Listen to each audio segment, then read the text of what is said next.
Hello, hello, and welcome back to Happy Time, Happy Money podcast. And today we have Eric Almonte.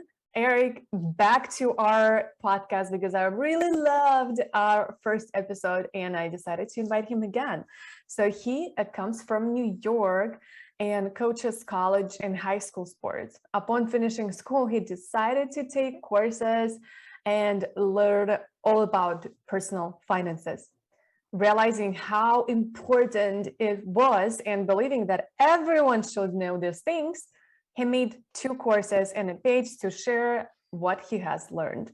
With his following growing in a short couple of months, he's been able to help people learn even the basic of personal finance, like budgeting, mindset, and planning.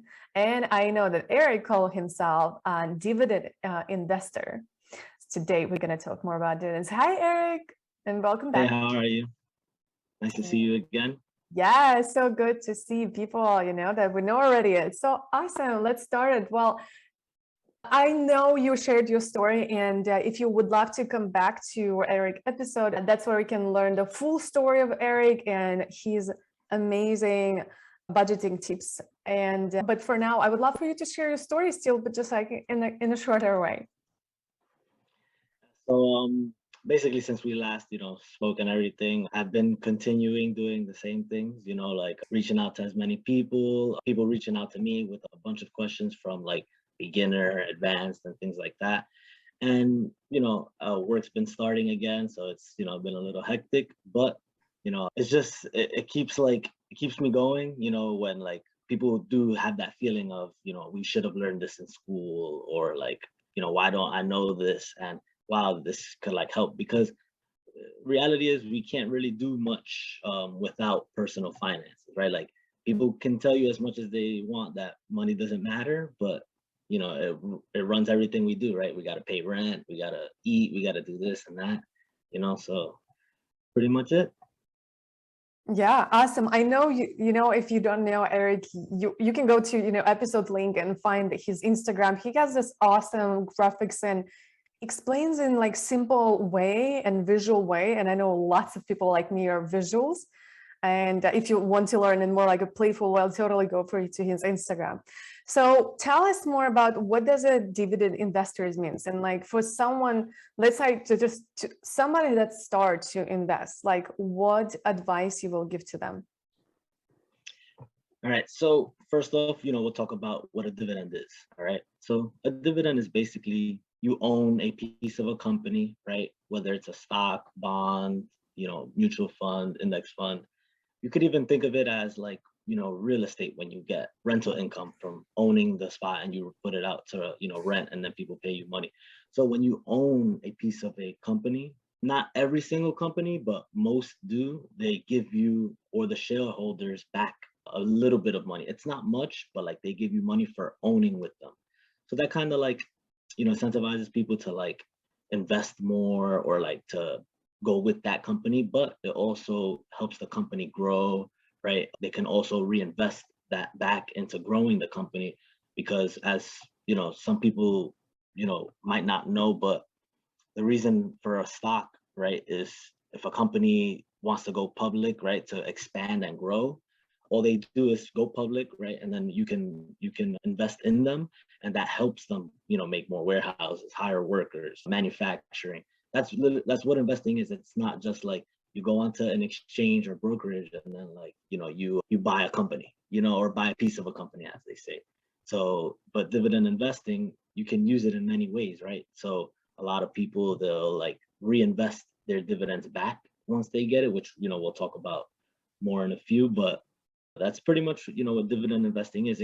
You can get a little more extensive into it, but that's just a simple quick version of like what a dividend investor is. So what is the basically like what is the normal rate in America or in other countries, if you are familiar with them, with the dividend investors? Like what's the percentage you can get from the dividends from the company? That's a good question. So I would say I wouldn't think that there's like a specific average, but like index and mutual funds, which are portfolios of companies and ETFs, which are called exchange traded funds, that follow indexes like the S&P 500, which is just a portfolio of 500 companies. They have around a like 1% or so, which isn't much for some people. But when you get to some individual ones, I would say to be in a safer, route, yeah, like a 2%, 2.3 around there. But there are companies that pay you 3%, 4%, even up to like 7%. But the thing that happens when they pay that high of a dividend, it's hard to sustain it, because remember, they have to pay that back to the shareholders.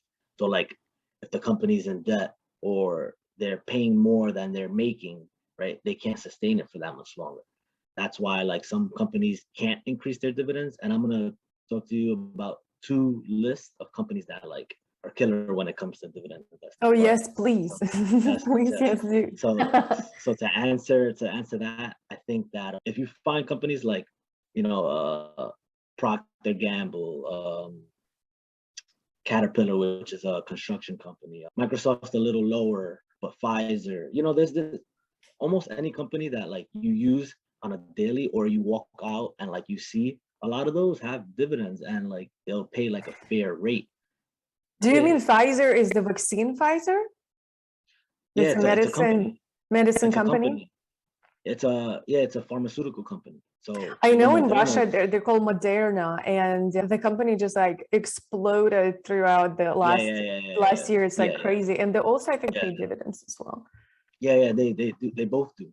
Pfizer and Moderna, and like, so example of like when a company's paying a high dividend and they can't sustain it, which just happened was AT&T. So a lot of people were investing in AT&T because of their dividend. They were paying a 7% dividend, but also remember that the dividend yield is related to the share price. So like if the company goes up, the dividend yield can go down a little bit, but if the company goes down, the dividend yield can go up, meaning in percentage, but the amount they pay doesn't change. It's just because it's math, right? Like the share price, multiplied or divided by the amount of dividend they pay. So if a company went down and you look at it like, oh, it has an 11% yield, but you not knowing that it's because they're in debt or because they went down, you can get stuck with it. So AT&T, they tried a couple things, it didn't work out, and they had to cut and pause almost like their dividends. And now they're probably going to be at like a 2, 3, 4% yield. And now people might leave them, because they're in debt. They're going to be going over new ownership. So that's why I say like, don't chase a high yield, and things like that. So yeah, I think a good safe bet for people that like are just starting out, instead of trying to find like an individual dividend stock, might be looking at like dividend ETFs, right, or index funds. And I'll explain what those are. So like I mentioned briefly, a index fund and a exchange traded fund, ETF, are just following companies, right? Like a portfolio, like a basket, instead of like just one at a time. So instead of like having the hassle of trying to find the perfect ones or like picking a couple, it does it for you, right? Like there's managers, there's ones that are managed a bit more aggressively, or ones that are a little more passively, which you pay less fees on, things like that. So it's important to know those things, because you can like just have a whole investing career of you not even picking stocks. You could just pick a portfolio of them, and those pay dividends as well. So there's dividend ETFs too. So you can find ones that own some of the companies that we just mentioned, and 100 more, or 500 in total, or even 1,000, and just feel a little safer that it'll be sustainable. Because one big thing that people think when they're investing or whatever is that, what if the market crashes, or what if it goes to zero? But like, if you really think of it, some of the companies we just mentioned, or even other ones, the chances of them going to like actual zero it means that like we're all done for, right? Like if every company went bankrupt in the world, then what can we do, But yeah, I would say like for someone starting off, before picking individual ones, definitely look into index funds, ETFs, and you could even Google them. Yeah, absolutely. Well, awesome. If you give us some resources, that will be amazing. And I'll include them in the show notes. And the last question that I have for everyone on this podcast is, if answer and filling the blank for me. Fill in the blank, and it sounds like this. If you really knew me, you will know that I am. Ooh.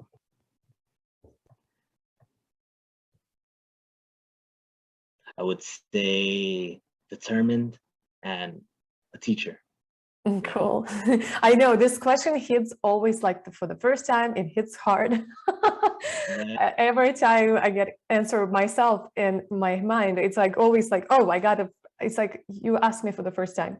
Well, thank you so much for coming, and I will link all the show notes, all the links and all the social media and the show notes, so you can just scroll down and the episode web page where you will find everything. Just click the link, even though you're watching or listening to this episode. And thank you so much for coming, Eric. And thank you. Oh wait, before we go, yes, I promised you something. Yes. The dividend. So these are two lists, right? Yes. They're called dividend kings, and like, you know, a king, queen, and a dividend aristocrat. So you can Google these. They update them every year. These are lists of companies that have been paying dividends. The dividend aristocrats been paying for 25 plus years and increasing. Like, it's a part of it. You have to increase your dividend. And the dividend kings, 50 plus years. So if you look at those, right, you have like sure companies that like they just keep growing every single year. And, you know, same thing with the ETFs, they have them in there as well. So. Well, who listened to the end of this podcast will hear that trick. I love it. Thank you so much. You're so generous. Thank you. Thank you And thank you for me. watching or listening to this episode. And I'll see you in the next one and next week. Bye-bye. Bye.